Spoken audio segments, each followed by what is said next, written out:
le voy a dar la palabra al doctor Francisco Summel,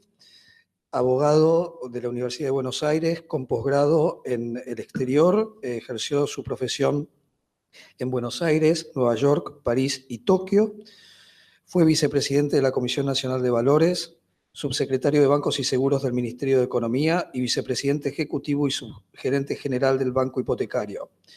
También fue presidente del directorio de CTI, hoy Claro, gerente de Asuntos Legales del Banco Ciudad y consultor de bancos multilaterales. Hoy integra nuevamente el directorio Banco Hipotecario y es asesor del Banco Ciudad.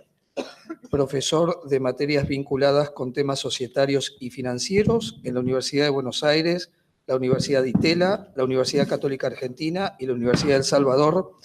Y el doctor Summel nos va a estar hablando de la financiación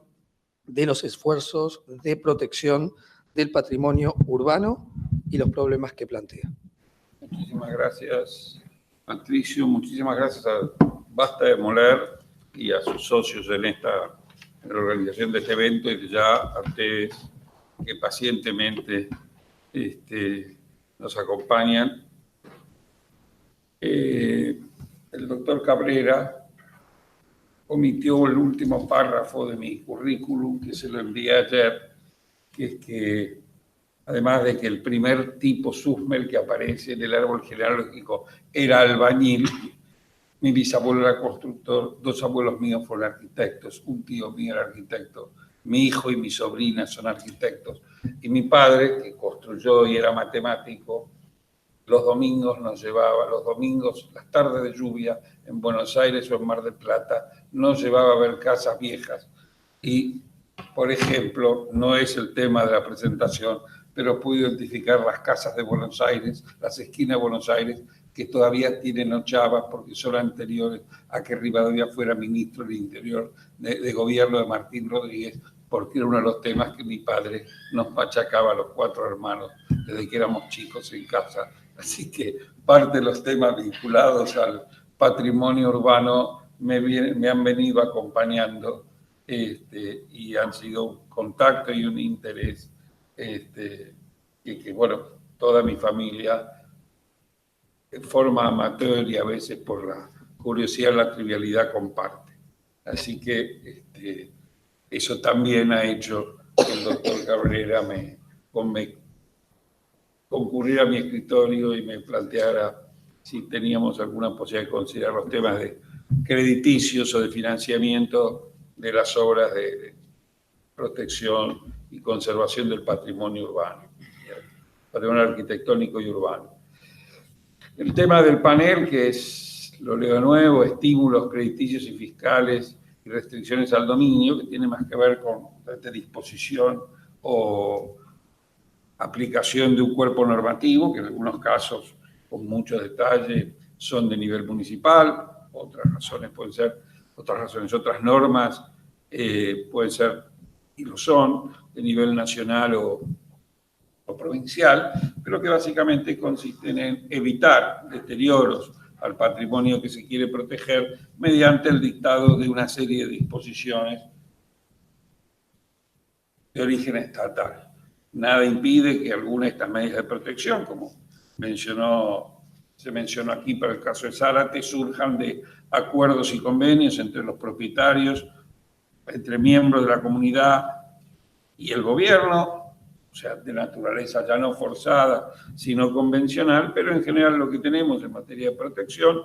es la intervención estatal por el lado de restricciones y prohibiciones y en otros casos por el lado de tratar de fomentar la conducta de propietarios y otros actores en esta actividad. Obviamente lo que primero ve uno, y lo comentábamos,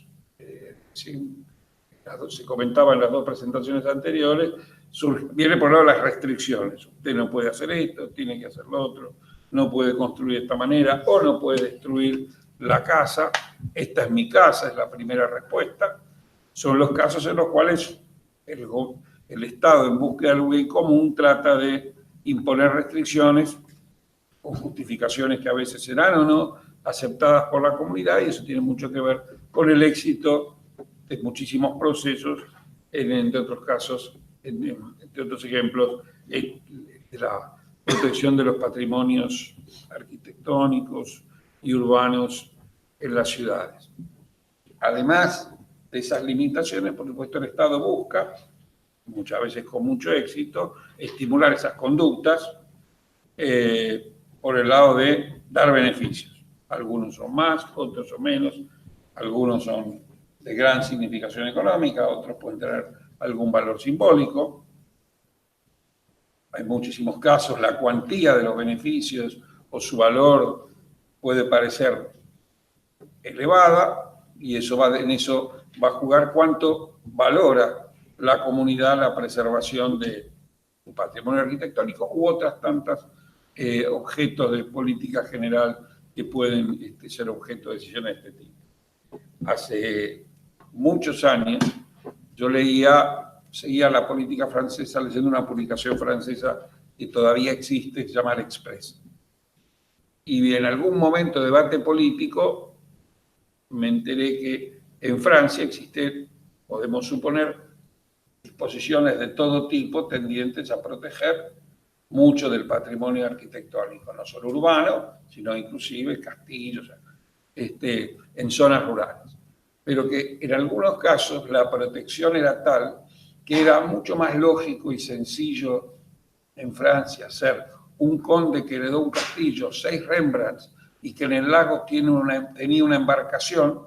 que nunca iba a pagar impuesto a las ganancias porque todo lo que gastaba en el castillo, si vivía ahí, se deducía de ganancias. El barco, por alguna otra razón política, el yate, por alguna otra razón política, de fomento de la marina, también está eximido, y el mantenimiento de los Rembrandt también es una obligación pública, y en consecuencia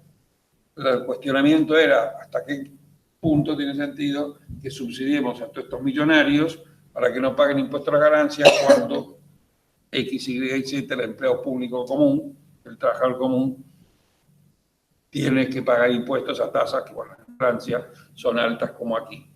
Muchas de esos beneficios, que nos parecen hoy lógicos porque queremos fomentar eso, también pueden llegar a veces en su cuantía a generar situaciones que llevan al cuestionamiento de muchas de estas normas. Pero bueno, ese debate político es un debate que todas las comunidades, en todos los niveles, nación, provincia y municipios, tenemos que enfrentar y resolver asignándonos los niveles de protección y de gasto o de erogación pública involucrada.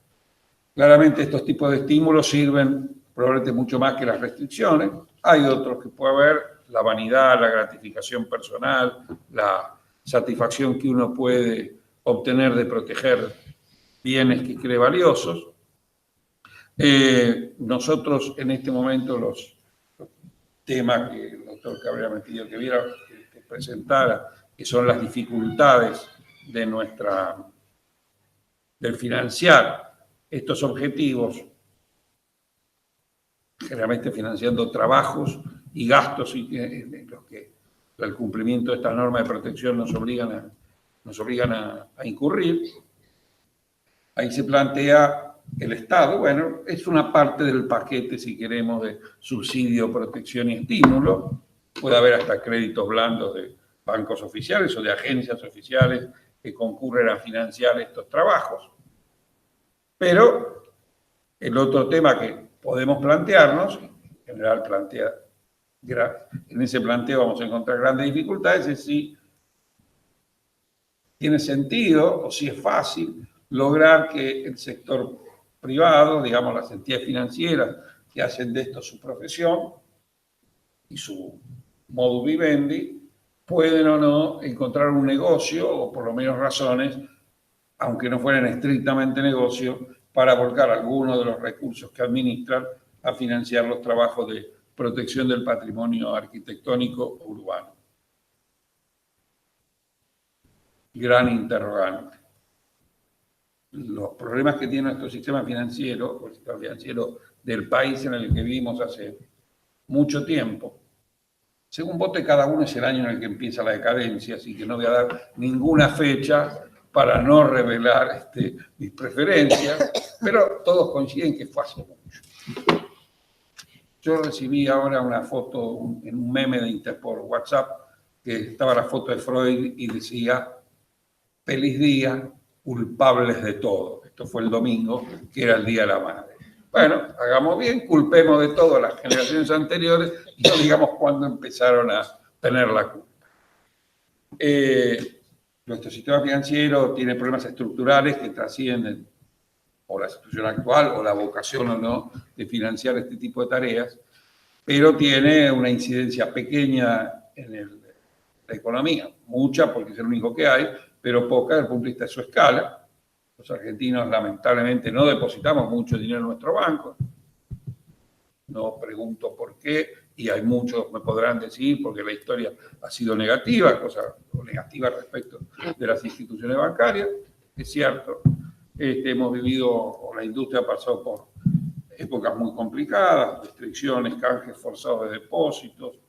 las que creímos que no iba a haber más después del 90, lo volvimos a ver en el 2001. Hoy vivimos soñando, puede haber, no, va a ver qué va a pasar. O sea, que esa desconfianza de nuestra sociedad en su sistema bancario le plantea al sistema bancario dificultades, cuestiones reputacionales, también limitaciones para tratar de cumplir con el objetivo de usar los ahorros en exceso de unos para financiar las demandas financieras de los otros, incluyendo las del Estado. Estos problemas estructurales han llevado además a que las financiaciones sean de corto plazo y sean muy caras. Si están siguiendo, como supongo, este no es el máster de finanzas del SEMA, que se dicta hablando bien de los bancos, seguramente a la tarde. Alguna vez también he dado charlas ahí, pero momentáneamente supongamos que hoy los bancos vamos a tener que señalar más las dificultades y limitaciones que el potencial que se da en los másters en finanzas. Bien, esas limitaciones llevan a que las tasas de interés sean altas en los plazos muy cortos y claramente si vamos a financiar grandes obras u obras individuales, los bancos van a tener los siguientes problemas. En general, estas obras no son prioritarias en el bolsillo de los interesados, con lo cual la asignación de recursos propios va a ser baja. En la medida que respondan a proyectos justamente de interés público, es difícil formular garantías. Algunos banqueros, no los directivos de los bancos en los que yo he participado, sostienen que hay que tener mucho cuidado con prestar a instituciones de bien público, porque el día que no devuelve es muy difícil recuperar. Para hablar de una institución de bien público muy cercana a mi corazón, como es River Plate, dudo que un banquero pueda ejecutar el Monumental. No hablemos de ejecutar el gasómetro, que parece que hay que construirlo ahora de nuevo por fuerza. Clubes de fútbol, el Hospital Italiano, cualquier entidad caritativa es difícil ejecutarla, por lo tanto, proyectos que si bien no son caritativos por su definición, claramente están más impulsados por el bien público que por el interés comercial y encima cuentan con protecciones públicas, no se son difíciles de financiar desde el punto de obtener financiamiento. Por ahí se puede obtener, sino la dificultad es que en caso de falta de repago, el acreedor, y después tiene que devolverle el dinero devolver los depósitos, digamos, a aquellos que le dieron el dinero para financiar ese trabajo, claramente va a tener problemas para cumplir con sus clientes. Y por lo tanto, este tipo de trabajos son trabajos que los bancos dicen que les interesan muchísimo, les parecen espectaculares, pero que la plata hay que buscarla en otro lado, acá no hay. Acá te damos un sponsorship, te pintamos el cartel, digamos, te hacemos todo tipo de favores, en muchísimos casos con el mejor ánimo, pero difícilmente uno encuentre bancos que pueden estar dispuestos a financiar, se me ocurre a los propietarios de Estrugamú, un trabajo significativo de restauración. Por lo tanto, digamos, esa es una dificultad para los banqueros que hay que tener en cuenta. Al banquero no le pagan por financiar proyectos buenos, sino que le dan la plata para los ahorristas para recuperar. La verdad es que los proyectos de este tipo, o el esfuerzo de allegar recursos para tapar los baches de plazo y recursos disponibles en muchos de estos trabajos, y es algo que para los bancos no es fácil. Esto puede resolverse, como lo mencioné, y pasa con estímulos oficiales. Ahora, también es cierto que, como algunos de los estímulos oficiales solo le sirven a los propietarios, le hacen la exención de haberes, no le pueden servir a quien ayude a un propietario a financiar ese bache. Yo digo a los propietarios de todos los frentistas de la calle principal de Zárate, que van a tener 10 años de exención de haberes. Entonces después voy al banco y digo, mira, préstame plata porque yo quiero arreglar todo esto, tengo exención de haberes. El banco dice, bueno, ¿yo qué hago con la exención de haberes? Ahí puede haber medidas creativas, vouchers, que entonces se pueden respetar un monto de recursos suficiente como para que el banco diga, bueno, tengo en el habele de mi local en Zárate esta ventaja porque me la traslada, pero igual se plantean, incluso para el fisco, enormes dificultades de control. Es posible, probablemente es posible, se puede pensar, sobre todo en movimientos en pequeña escala. Y otro tema que sí, y hoy no estaba, o ha sido planteado, el doctor Cabrera lo va a tocar, es ver el repaso, el traspaso, el pago con el traspaso de derechos o ventajas que ofrezcan distintos programas de mecenazgo. Esto es complicado para el balance de los bancos, es complicado para el control, pero bueno, eso también depende de la vocación y el esfuerzo que se ponga para armar un régimen de seguimiento de los fondos y de asignación del mecenazgo entre el banco como mecenas, el otro mecenas del proyecto, que es quien se endeuda para llevarlo adelante, y por supuesto los organismos estatales, que después van a pedir todo tipo de formularios y van a hacer difícil la vida de los ciudadanos. Pero no es imposible pensar en esquemas donde la regulación de los bancos y la regulación fiscal permitan aprovechar algunos de esos beneficios, ya sea las deducciones de haberes o las ventajas, generalmente de origen fiscal, que pueden surgir de proyectos de mecenazgo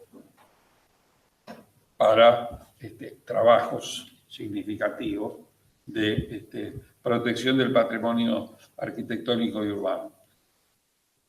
No está hoy el tapete de ninguno de los reguladores del sistema financiero, pero este tipo de soluciones llegan siempre por impulso de organizaciones volcadas a él o los propietarios, o bueno, ciertamente al final se requiere el plumazo del Estado, y es el plumazo del Estado el que puede crear los incentivos y los mecanismos para que puedan ser aprovechados económicamente. Si la escala de los trabajos o la escala de los programas es alta, tratar de involucrar al sector bancario con un programa que respete el ánimo de lucro y permita el recupero de los fondos puede ofrecer oportunidades que hasta ahora nuestro sistema financiero no ha tenido y probablemente ni se ha planteado, porque su escala es pequeña, sus financiamientos son de corto plazo, pero que, bueno, ofrecen, sin que esto comprometa a ningún banco con el que yo esté complicado, pueden ofrecer en algún momento de estabilidad y recupero de la moneda a largo plazo alternativas para todos los que están interesados en esta actividad. Quedo a disposición de ustedes. La esquina más al norte de la ciudad que no tiene ochava es la parrilla 1820 en Tucumán y San Martín. Supongo que todos ustedes lo saben, pero quería probar que mi padre, que tanto nos mentía con las leyendas que nos contaba, cada tanto nos decía la verdad y los hijos lo aprendimos. Muchas gracias.